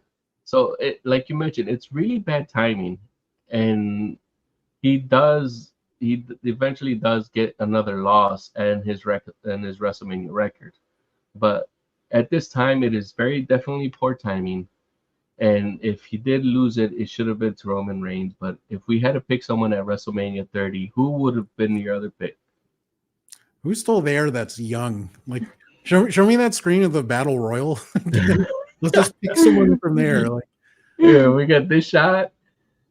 I don't know. And, Well, Drew was the chosen one, but he was in that 3MB gimmick, which yeah, the Yeah. 3-man band. And then we have this shot there. Like, there's no one in the company at well, this time. Maybe Dolph. Dolph, yeah, they had so Dolph. many problems trying to push Dolph to be It's the because guy. he unfortunately kept getting hurt. Well, Like, also his promos were never good. yeah, So but like when they put the belt on him, then he ended up getting like 2 concussions in a row. right, but imagine if Dolph got the 1 in the 21-1, Yeah, I think that he could have rode that for for the rest of his years he career. probably would still be in the company right now if he Yeah. would have got that one win. It could But have been it could have been anyone, somebody iconic. I don't know, even like a Rock or Oh, no, The Rock's not wrestling anymore Well, at he's this not point. wrestling anymore. But I'm you gotta give it to a young guy to give them. Like he can put him over. The Undertaker's made it already here from WrestleMania 9 or 8 up to this point. You have to give it to someone that's already past it, entering this somebody young that's trying to move on to the next level. I think this PG / the reality era. I don't know what the hell the reality era What is the reality era? Is that like when they have reality TV shows starting? I think when they were just like trying to get away from giving you characters and everyone was just presenting you like a version of themselves, but it's not I really like the themselves. characters. That's part of the reason why old wrestling is so like it's such. Maria Mrs. Doink. I miss Doink and Dink. Dink is still around. Original Doink. Rest in peace, Matt Bourne. Yeah, this match really pissed me off because I was just like, out of all the people, not that the streak was over. Like you said, could it have gone a couple of more years until they had that person? But I'm like, out of all the people, we picked The Rock. Okay. It's just a bad decision, but still the reactions at the end are still great to watch. But yeah, they are. I will never like this decision. So would you recommend anyone to go back and rewatch this, newer fan or fan that's looking to that hasn't watched it? The end is so good. After the bell, just for that, I think it's worth watching. Yeah, so fast forward to the 21-minute mark of this match because I agree with Raymond. Like, as this match is unfolding, there's like nothing that's being like. It's not a great match. It's not a great match. Yeah. So this match went for 25 minutes. So at the 24-minute mark of this match, fast forward it. If you want to watch what not to do, how to piss off your audience that you've been building the character for the past 23 years, and you want to piss off everyone. Heyman's reaction at the pin was also brilliant. Like, Yeah, but if you want to see what not to do, watch that match. Watch the ending. If you want to see great storytelling from someone just from selling a reaction, like committing to a character that a story is being told and how they're reacting in real time, at which I know that they knew 4 hours before the event that the Undertaker was actually gonna lose. Vince had to tell the Undertaker 4 hours before the match. They had no idea how the match was gonna go, and he told them you're gonna lose. And the Undertaker was like, "For real?" And he's like, "Yeah, we want to." you got to do it in the Vince voice. Hey, pal. Hey, Is that the pal, story? I need you to do this job. No, they had no idea what I had haven't looked watched this up. any like videos I or think any it was like. Sports Skeeta. They said that they had interviewed the Undertaker, and the Undertaker did not know the results of how this match was going to go until Wow. 4 hours of the match. His face dropped. When The he was, like, losing to Undertaker Brock. was arriving to the arena, and they're like, "Hey, Vince wants to see you." And Undertaker, "Hey, what's up, boss?" And Vince is like, "Undertaker, we're gonna need you to do the job today. We're gonna put over Brock because Brock needs to win, and he's the future." Is And he? What's he? and the Mark future? is like, "For real?" And Vince is like, "Yes, he's the future. You're gonna retire. I'm gonna take care of you, and that's how it's gonna be." And Undertaker's like, "Okay, boss." Might be his second best reaction prior to a match ever. Right. Going with Hell in a Cell when Foley told him what he wanted to do, and Oh, when he throws him, yeah, throw me off, and he's like, "What?" He's like, "You want me to do what?" We were watching the Foley documentary, and it's been brutal to watch. I have to finish it. Yeah, it's only an hour left. The I'm life shocked. and career of Mick Foley from WWE. But he's always been that rough and tough.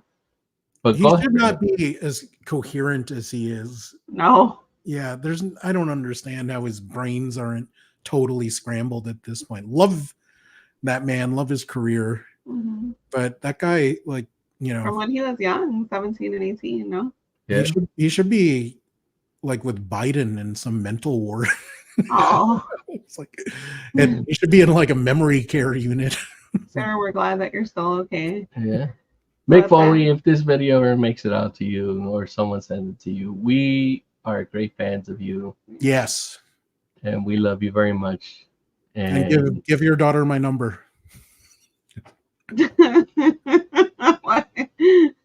Not only are we revisiting the Mania, we're also we're reconnecting hearts. I don't know. we're reconnecting hearts. I don't know. But Revisiting. we'll move on to the next match because we need haven't a had a women's match buffer in a match long time. and the return of a women's match because WrestleMania 29 broke the streak where there was not a women's match for 13, 16 years, I think. They had a match and they broke the streak last WrestleMania, and now the women's are back on the card.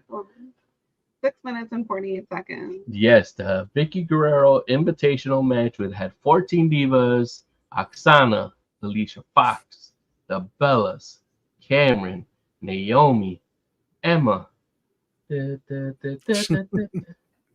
Layla, Natalia, Rosa Mendez, Summer Rae, and Tamina, who was like AJ Lee's bodyguard. AJ Lee. This match went for how long? 6 minutes and 48 seconds. Yes. Raymond, what do you have to say about the Vicky Guerrero Invitational? I mean, I love AJ. She was a great worker, and she's a total nerd. Girls that are into comics, always very cool. And she's into Pokemon as well. So I'm happy she got the rub. But look at this ring. Like what? A third of these girls can wrestle. Yeah. Like most of them are horrible. Like, is it a third? Let me take the logo out. So we have Alicia Fox, which she's decent in the ring. She's not great. Yeah. She has the moments. Skip. I was like, I'm happy to see. We have Naomi in it. Natalia. Natalia can work. Yeah. We have Summer Rae. We can skip that. No. Yeah. We have Eva Marie, who not only No. failed the first time that she's in here, she failed the second time when they re-signed her. Cameron's right behind Lillian. She's also Nope. failed. Layla, Nope. Oksana, which is forefront here by the ropes with the silver and the Nope. dark hair. Emma, which Emma got can screwed go. over the second time. Emma can work though. Yeah, So, but like she tried to come back to WWE with her. yeah. Didn't she have like Emma is coming for like 6 months? Yeah. And then Naomi's here with Naomi cut can off go. pants. Tamina, and I believe that is Rosa Mendez. No. So I think it's less. It's like maybe Yeah. 1/6 or Yeah. something like that of this talent can go. So Yeah. yeah, this match, the only highlights, and I always hate to give the Bellas any type of credit here for anything, Wow. Ugh, but they're- they at least pulled off some good tope suicides here. No one managed to hit the ropes. No one got caught up by the ropes and did a face plant or anything like that. well, that's because they also had people catching them. Yeah, but at least like that's normally like a problem like you might encounter with a tope, and like the Bellas are like not the most coordinated people. No, but they're lithe women, so a tope isn't too bad for them. Like if a fat guy is doing it, it's much harder. Yeah. Like And- who was that guy in who had that really bad botch in that hip hop group with Ashante, the Adonis, the other guy that's in TNA now. He had that really bad botch. Oh my god. I know what you're talking Yeah, about. that guy. Yeah, I can't think of his name because I don't watch TNA. Fortunately, there's like, if anything, if I like, yes, I watch wrestling a lot. It gets on my wife's nerves. What? When she's like, I'm "What are like, you watching? You watching wrestling? something for More like, wrestling. More wrestling, On yes. top of the wrestling? More But if I wrestling. always have a choice on what I'm gonna watch, it's gonna be WWE, AEW, and New Japan. It's hard to watch AEW, man. I can't do it. I can't watch the whole show. I can only watch highlights now. Yeah, and that's how it is with me right now with NXT. Or I can't watch the whole show. Right. I can only watch highlights. I can't Because- even get the girls. Like they have like 5 of the same girl in NXT. I can't tell them. Yeah, apart. exactly. Oh, wow. So this match, getting back to this, thankfully ends with AJ putting on what's the Black Widow? Like or whatever. Yeah. Sure. But Naomi doesn't willingly actually tap. I couldn't find this thing, but it looks like AJ's making her tap for this match to actually end at the 6-minute and 48-second mark. Maria, would you recommend anyone to go out there and watch this Vicky Guerrero Invitational match? I would say that this is a pass for me, although I was really excited to see Women's match. a women's match after we haven't seen one in so long. I am a fan of AJ. I am definitely a fan of Natty and Naomi. So they're still wrestling now, Yeah. So like you said, those women can go. Love their outfits. But can I say, hey, you should definitely watch this? Even the Bella twins making their moves, it all seemed kind of like not as fluid as I thought it could be. And it looked rehearsed. Which And- I know, you're rehearsing this, but it just looked a little forced to me. So I'd say pass. And that's what I told you. Is like, I hate to give them any type of credit, but they only had like the most like decent spot of this match. This match, I don't recommend anyone go out and watch this match. These are one of the last few matches that we have with AJ Lee. She does retire about like maybe 3 months after this, after the Payback pay-per-view, I believe. Yeah. Was there After she loses the match. Yeah, so she loses her title. Spoiler alert for newer fans who are watching this and looking for recommendations.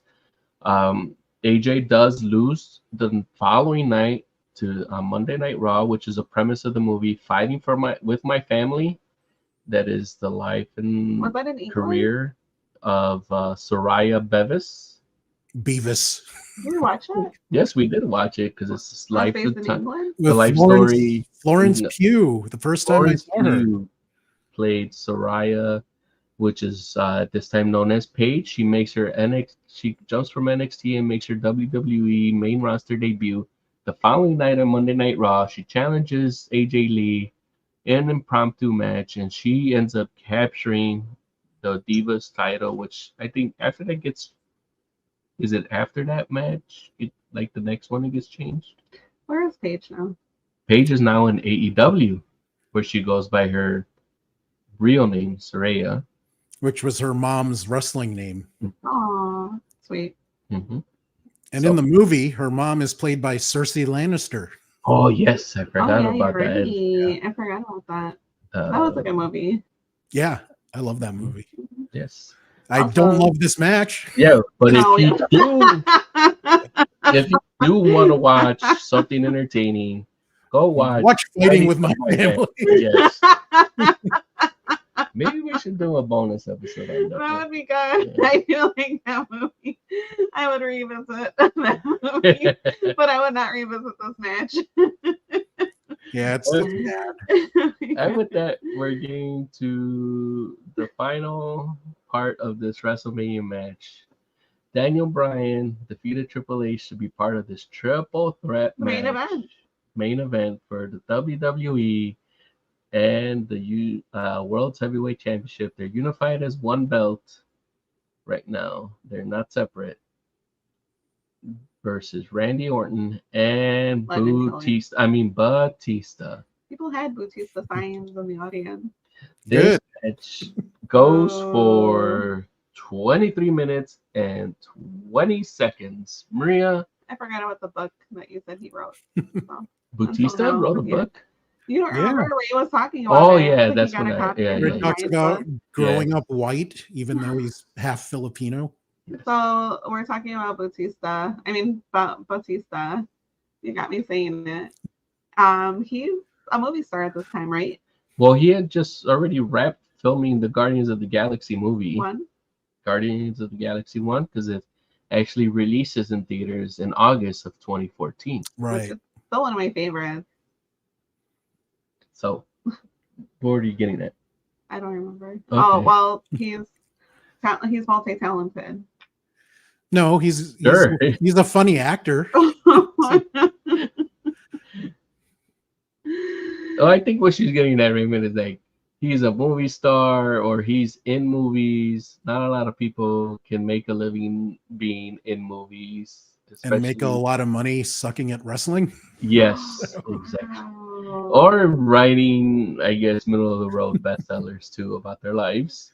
They all can't be Mick Foley's, who have written many books, even children books, and things like that. But let's get into this match that goes into, since it's a triple threat match, it has no DQs and no countouts. This, also for people that are keeping score, is actually Randy Orton's third triple threat match at a WrestleMania pay-per-view.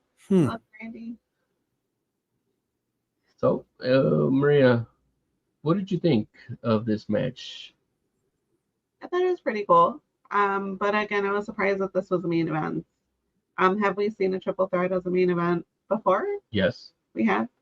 I just told you Randy Orton was in 3 of them. Oh yeah, you're right. Randy Orton with I'm trying to remember. Randy Orton had a triple threat match with Triple H, and I think it was John Cena, yes.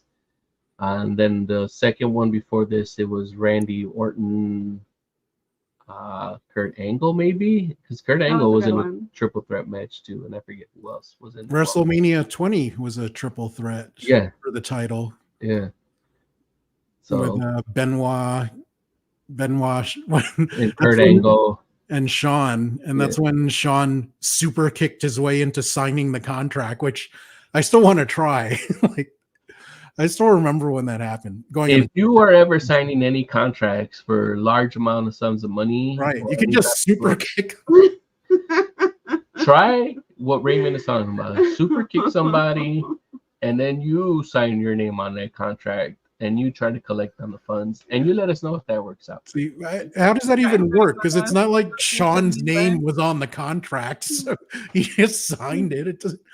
That was one of the dumber wrestling moments ever. Although the Wyatt 6 recently topped it. Yes. So what did you think about this match, Ray? Well, it loses points for Batista because I was never a fan of him as a wrestler. Love him as a comedic actor. I think he's hilarious. Never liked his wrestling. Hated his promos. And Randy, this is when I didn't like Randy early in his career. Always thought he looked great and could wrestle well, but like, what is your gimmick? You're a dick.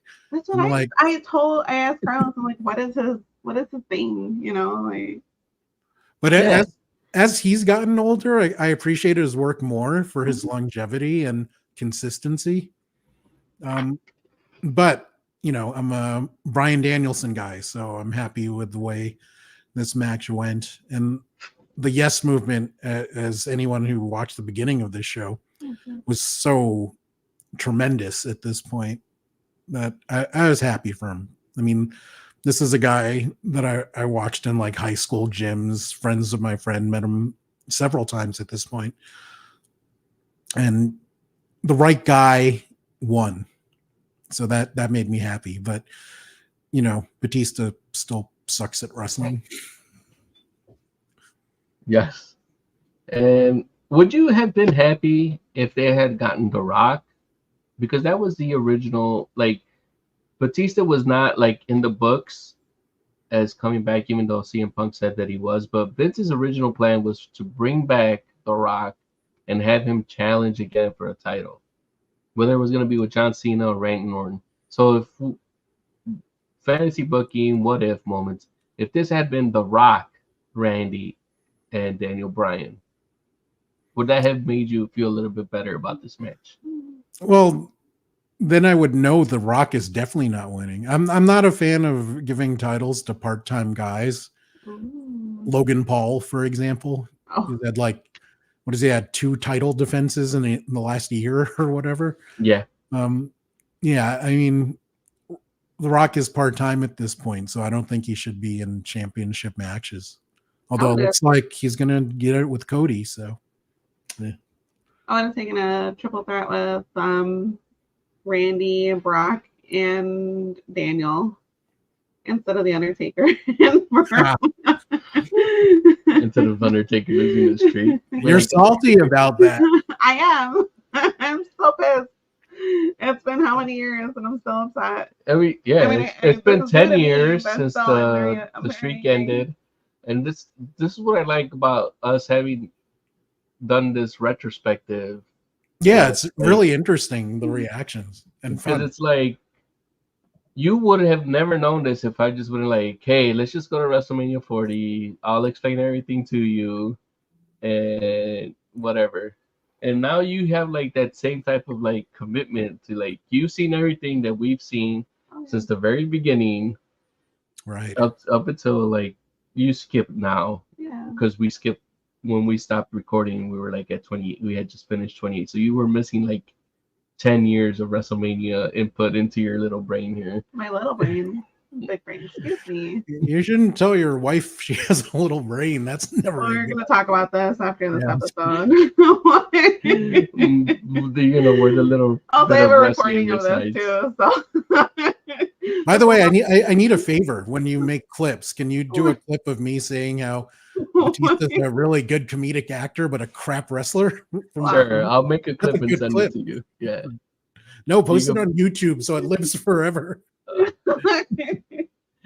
So, but do you recommend this match to anybody? I think this match is fine.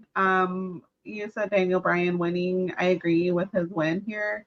The crowd loved it. He was doing some yes kicks, and everybody was like really excited about that. Everybody's excited about this win. I'm happy that he won. But I say watch it? Sure, watch it. Could I have thought of another person as part of this triple threat aside from Batista? Yes, like I said, even a Barack would have been fine in this triple threat. So, what do you think? I think that this is a match worth revisiting. Not only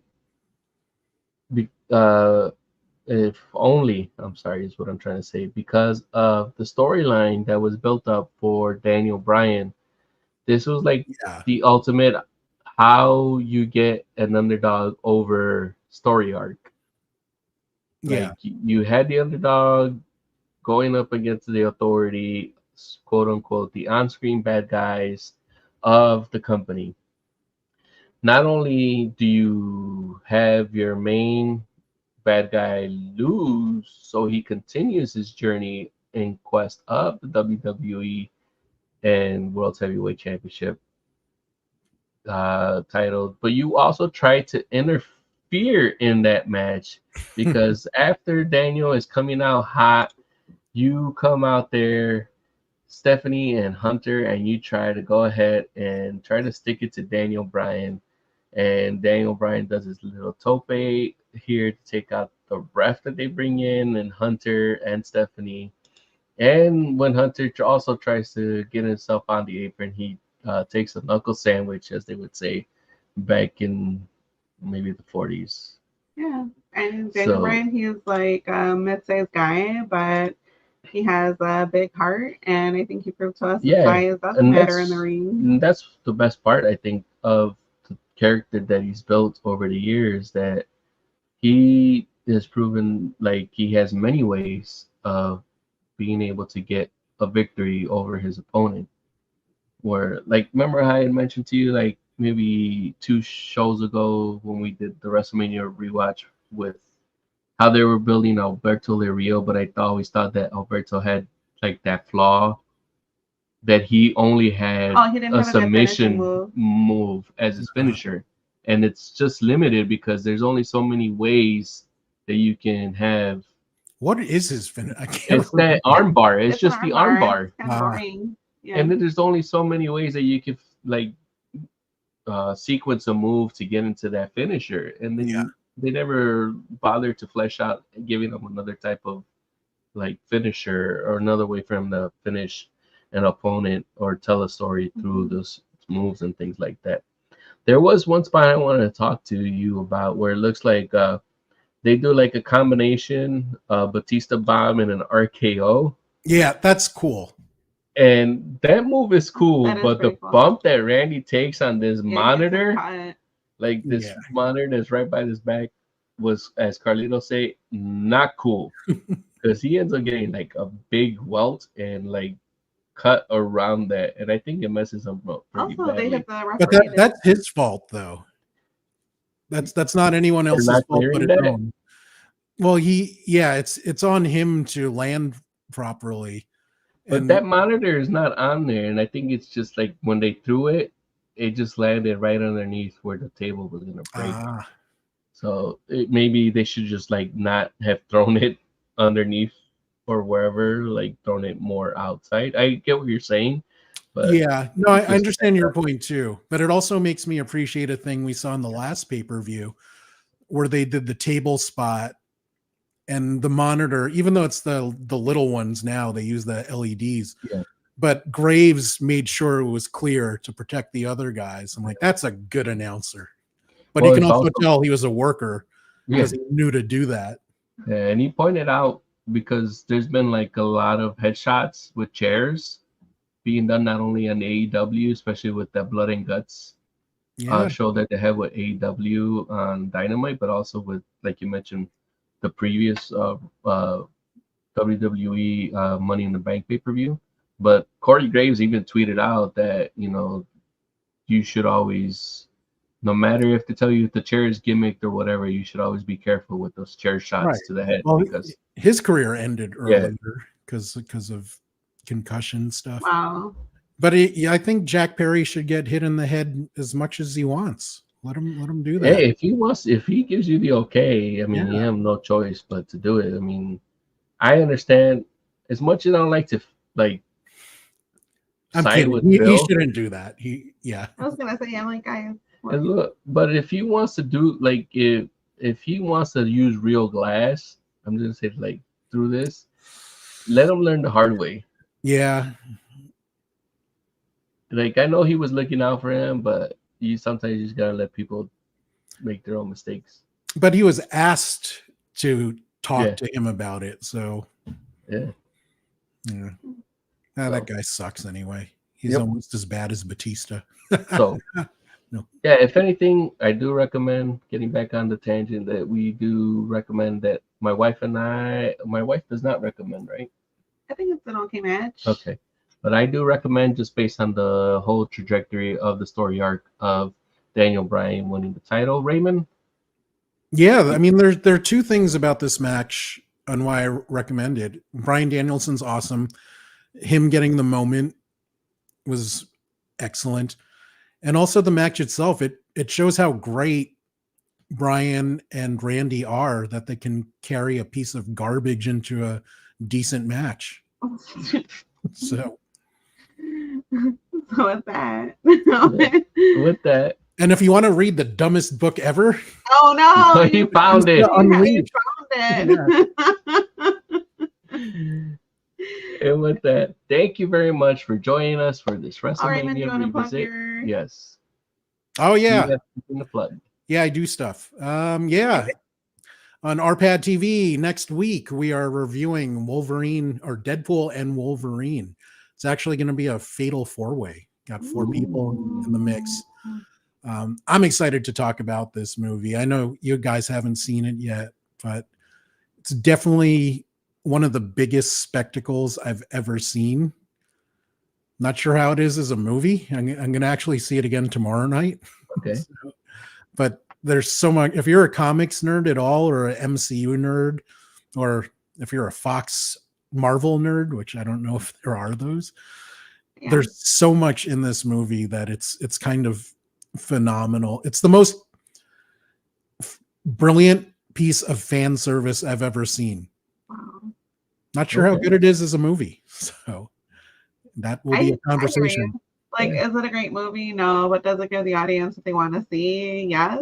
Is that what you're telling me? Yeah. Yeah. It's kind of like, I think Captain America: The Winter Soldier, fantastic movie, but I'll watch Civil War more because it's more fun and it's just lighter. So this Deadpool and Wolverine falls into that category, but even more so. So we're doing that Thursday, 6 p.m. live Pacific time. But please, if you can't make it live, just go to RPAD TV, YouTube, and Facebook, please, and Twitch. And if you have, and buy Batista's book, if you haven't noticed, but we have the banner going down at the bottom where if you were not able to watch it, or if you can't watch this video live, we do post the audio on all major podcast networks, whether it's Apple, Spotify, Pocket Cast, Spreaker, anywhere you get your audio fix for podcast.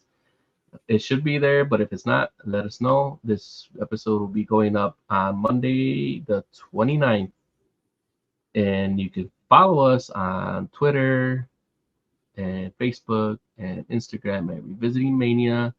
Maria, do you have anything else? Yeah. Until next time, keep the WrestleMania spirit alive, and we'll catch you on the next episode of Revisiting the Mania. Take care and stay tuned for more wrestling nostalgia. Peace. Bye.